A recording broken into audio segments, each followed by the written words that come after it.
If you have visualized your desire with feeling, done SATs exactly as taught, and gotten results once or twice that later faded or stopped working entirely, you are not failing at the technique, you are doing the technique Neville never actually taught. Most people treat Neville's method as a visualization practice.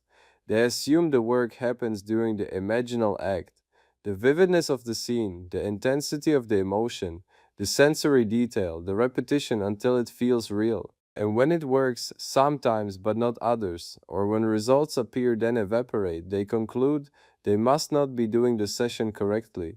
So they refine the technique, they add more detail, they generate stronger emotion, they extend the duration, the inconsistency continues. Here's what I think almost every modern teacher gets wrong.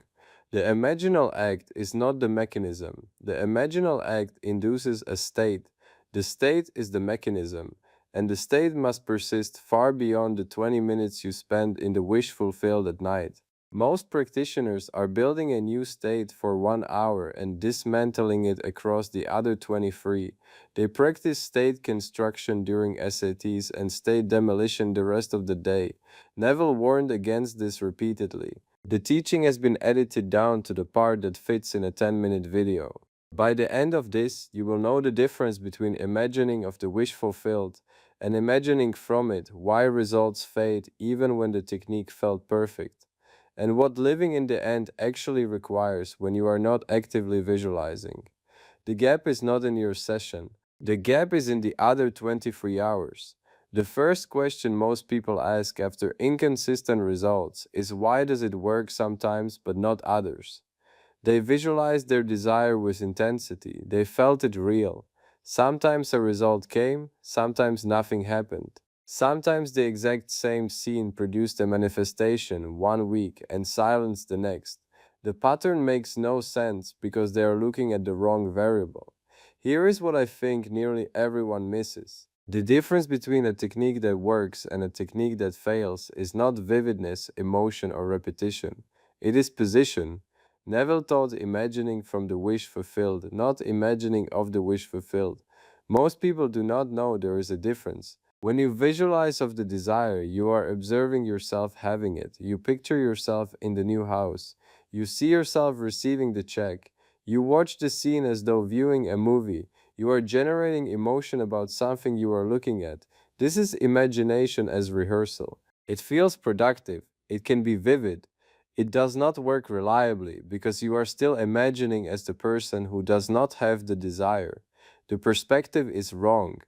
When you imagine from the desire, you are seeing the world through the eyes of the person for whom this is already true. You are not watching yourself in the new house. You are standing in the room looking out through its windows. You are not picturing the check. You are feeling the naturalness of abundance as the atmosphere you already live in. The scene may be less vivid, the emotion less intense, but the position is correct.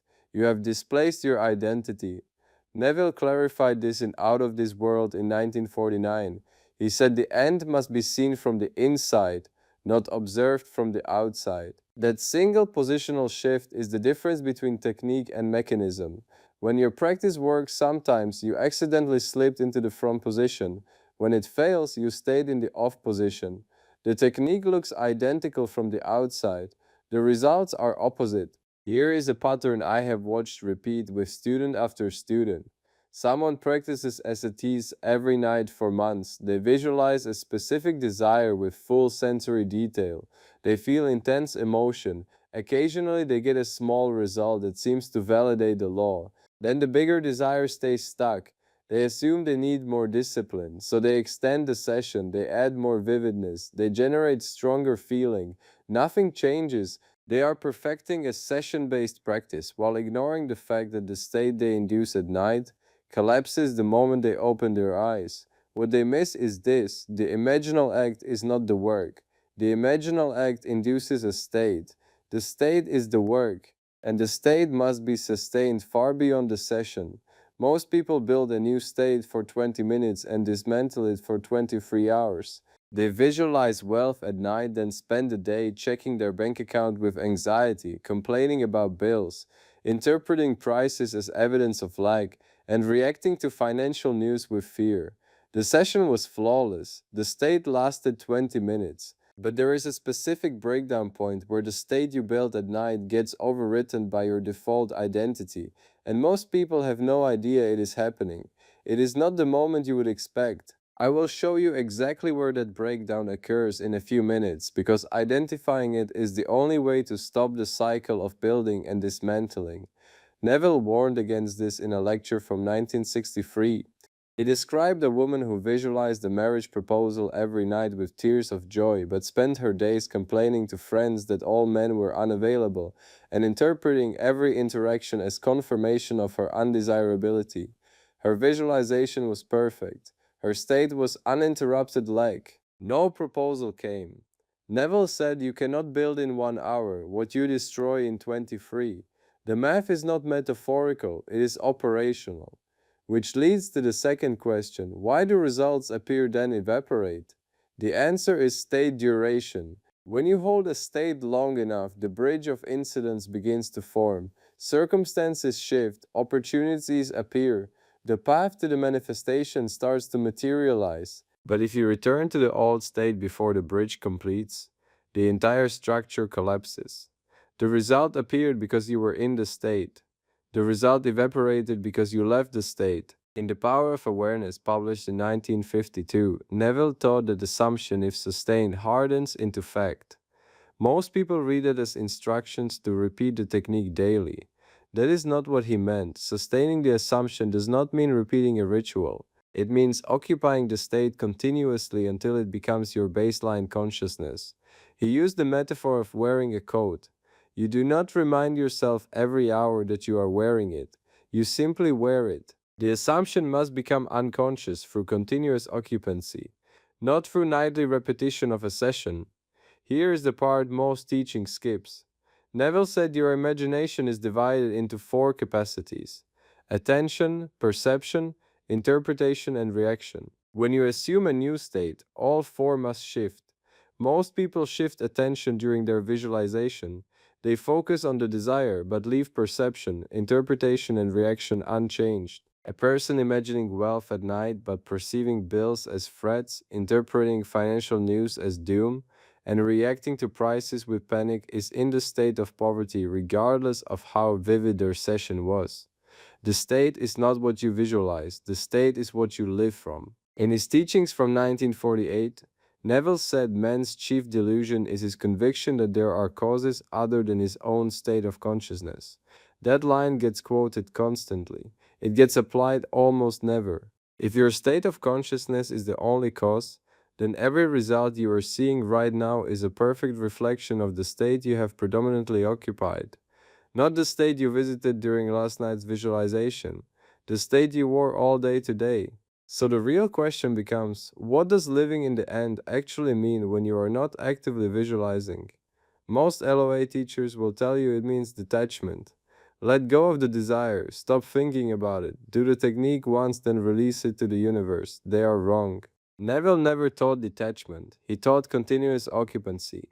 Living in the end means moving through your ordinary day as the person for whom the desire is already fulfilled. Your attention, perception, interpretation, and reaction must align with that identity. This is not a performance, it is a sustained occupancy. The misreading comes from confusing obsession with occupancy. Neville was not telling you to stop thinking about the desire. He was telling you to stop thinking about it as a future event you are waiting for. Think from it. That is the instruction. Take two people visualizing financial abundance. Person A does sats every night with intense emotion. During the day, she checks her bank account anxiously. She complains about expenses. She interprets an unexpected bill as evidence the technique is not working. She reacts to price tags with stress. Her session lasts 20 minutes. Her state of lack lasts 23 hours. Person B does a brief imaginal act at night. During the day, she makes decisions from the assumption of abundance.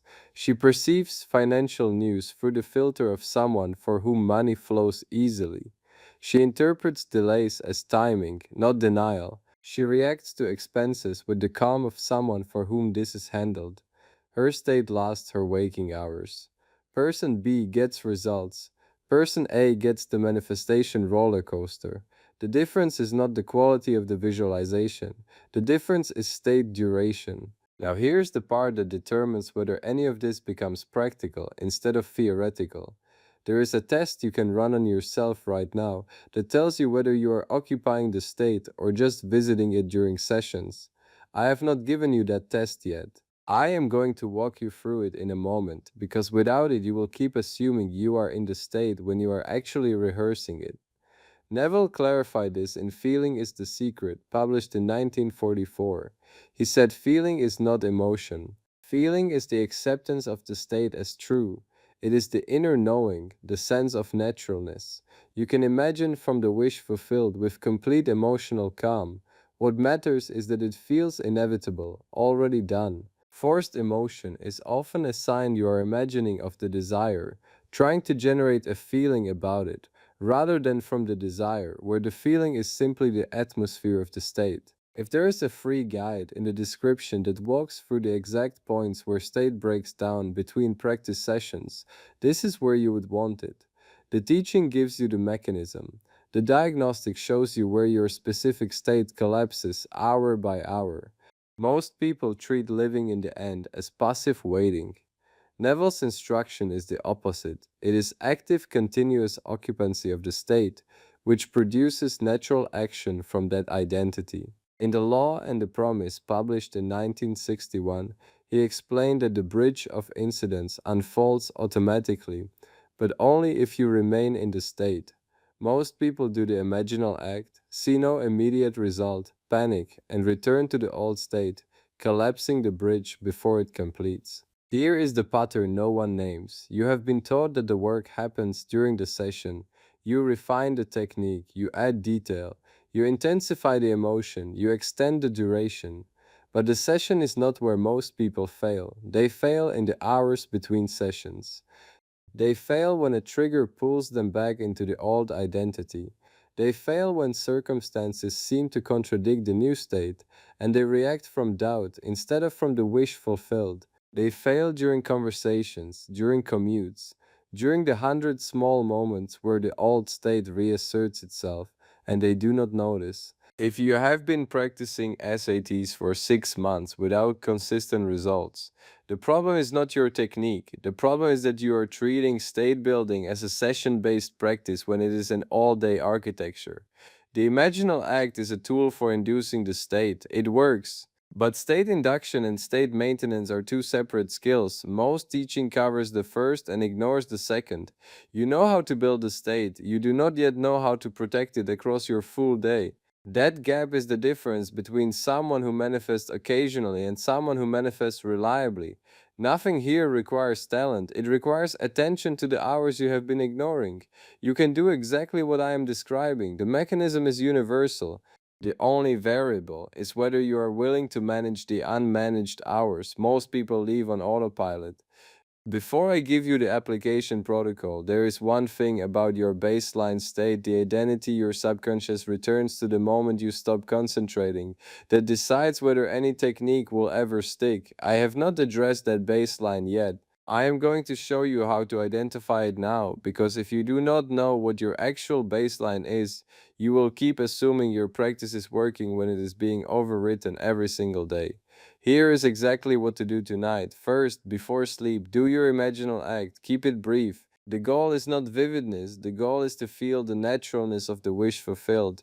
You are inducing the state, not performing a ritual. Second, the moment you wake tomorrow, catch the very first thought your mind offers about who you are and what your day holds. That first thought will tell you which state you defaulted to overnight. If it contradicts the wish fulfilled, you will know the state did not hold. Here's the breakdown point I mentioned earlier. The first 60 seconds after you open your eyes, that is where most people lose the state they built the night before, because their familiar identity pattern reasserts itself before they even realize they are awake. Third, spend your day noticing where the old state tries to reassert itself. A bill arrives, someone asks a question. You see evidence that contradicts the new identity. In those moments, pause and ask yourself which state you are reacting from. Are you interpreting this event as the person who already has the desire or as the person who is still waiting for it? That question is the hinge. Answer it honestly every time it appears, and you will see exactly where your state breaks down. Here is the test I promised you. The test is not what you visualize at night. The test is what you assume without trying when something unexpected happens during your day. If your automatic reaction aligns with the wish fulfilled, you are in the state. If your automatic reaction aligns with lack, you are rehearsing the state during sessions but not occupying it the rest of the time. The technique is not the gap is the rest of your day. You know where the state is built. Now you know where it collapses. The reason your technique works, sometimes but not others, has nothing to do with how vividly you visualized or how intensely you felt. It has everything to do with where you spent your unmanaged hours. You built a state during your session. You lived from the opposite state the rest of the day. The session was correct. The state duration was insufficient. That is the pattern. You were not failing at the technique. You were succeeding at the technique and then dismantling what you built across the hours no one taught you to manage. The inconsistency was never random. It mapped directly to how long you stayed in the new state versus how long you returned to the old one. You have been solving for the wrong variable. Seeing this is the easy half. You can already feel which hours are yours. The conversations where the old identity reasserts itself. The triggers that pull you back into lack consciousness. The moments where you react from doubt instead of from the wish fulfilled. You know exactly where your state collapses because you have lived it hundreds of times. The gap is not invisible. The gap is that knowing where it collapses and knowing how to prevent the collapse are two entirely different skills. Installing a state that holds across your full day is architectural work. It requires a protocol, not just awareness, and that protocol is the half almost no teaching walks you through.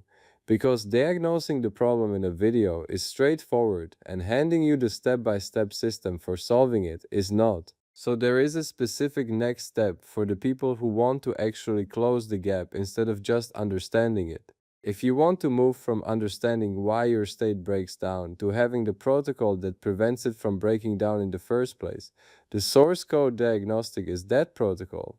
It maps the exact points where your state collapses hour by hour and gives you the specific architecture for maintaining it across your waking day, not just during your practice sessions. It is free. The link is in the description. It is built for people who already know the teaching and need the system for protecting the state they are building at night from the triggers, reactions, and old thought patterns that dismantle it during the day. Tonight, before you sleep, do your imaginal act. Keep it brief. Then tomorrow, catch the first thought your mind offers the moment you wake. That thought will tell you which state you defaulted to overnight. Spend the day noticing where the old state tries to return. Every time you catch it, ask yourself which state you are reacting from. That question is the hinge. Answer it honestly every time it appears, and you will see exactly where the work is. Neville said, "You do not become what you want, you become what you believe yourself to be." The believing is not what happens during the session. The believing is what you sustain across the 23 hours most people leave unmanaged. You know where the state is built. Now you know where it collapses. That is the decode.